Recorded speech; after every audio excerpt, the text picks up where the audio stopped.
La nature n'offrant pas ou insuffisamment des biens qui puissent satisfaire les besoins humains illimités, c'est le principe de rareté que nous avons déjà vu, les hommes doivent travailler pour les produire. Aussi, dans un premier temps, nous pouvons dire que la production consiste à créer des produits destinés à satisfaire les besoins humains. Mais, par convention, les économistes ne prennent pas en compte dans leur définition de la production toutes les activités consistant à créer des biens ou des services. Ils ne considèrent comme production que les activités humaines, légales, déclarées et rémunérées, c'est-à-dire celles qui font l'objet d'une reconnaissance sociale. On dit qu'elles sont socialement organisées, comme la production des salariés chez Renault qui fabrique des voitures. Les économistes excluent donc les productions qui ne sont pas légales, même s'il y a rémunération, comme la production résultant du travail au noir. Ils excluent également les productions résultant d'une activité de bénévolat, car elles ne font ni l'objet d'une déclaration, ni d'une rémunération.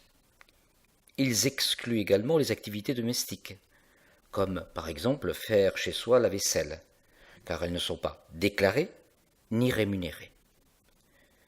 Aussi, et selon l'INSEE, la production au sens économique correspond aux activités économiques socialement organisées qui consistent à créer des biens ou à procurer des services destinés à satisfaire des besoins individuels ou collectifs.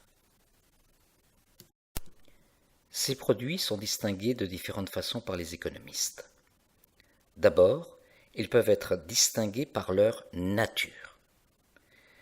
Ainsi, les économistes appellent biens les produits matériels qui résultent de l'activité de production.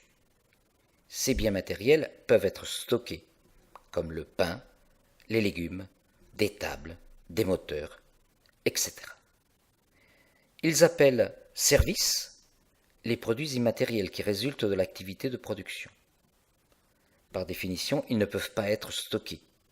Par ailleurs, la production et la consommation d'un service se font en même temps. Exemple de service, coupe de cheveux, nettoyage du linge, des soins, etc. Ensuite, les biens et services peuvent être distingués selon leur mise à la disposition des consommateurs. Certains biens ou services doivent être achetés, d'où leur caractère marchand, tandis que d'autres sont fournis gratuitement ou quasi gratuitement, d'où leur caractère non marchand. En ce qui concerne la production marchande, elle est destinée à être vendue sur un marché, à un prix dit significatif. Par convention, ce prix doit couvrir plus de 50% des coûts de production, c'est-à-dire des dépenses engagées pour le produire. En règle générale, ce prix est bien supérieur au coût de production, ce qui permet aux producteurs de réaliser un petit profit. Il s'agit là de la majorité des biens et services comme la production de pain, de voitures, la coupe de cheveux, etc. En ce qui concerne la production non marchande, elle est cédée soit gratuitement ou quasi gratuitement.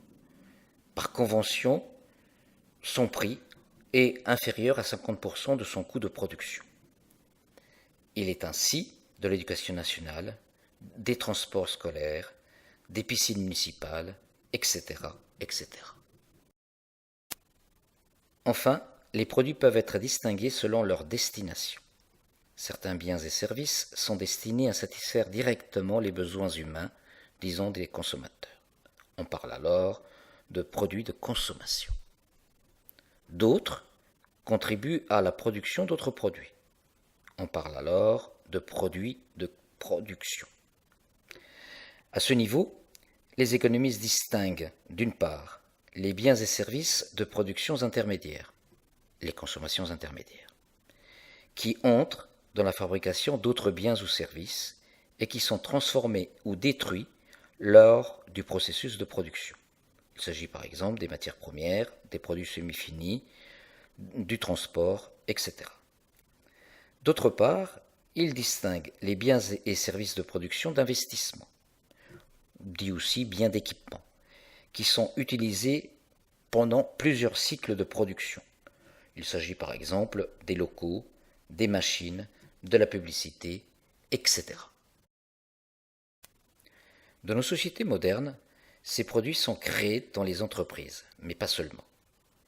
Ainsi, les économistes distinguent différentes organisations productives, c'est-à-dire des organisations qui réalisent une activité de production selon 3 critères principalement. 1. L'objectif, à but lucratif, sans but lucratif. 2. Le type de production, marchand, non marchand. 3. Le statut juridique, qui peut être privé ou public. 3 grands types d'organisations productives sont ainsi mis en avant. D'abord les entreprises, qui sont des organisations productives marchandes.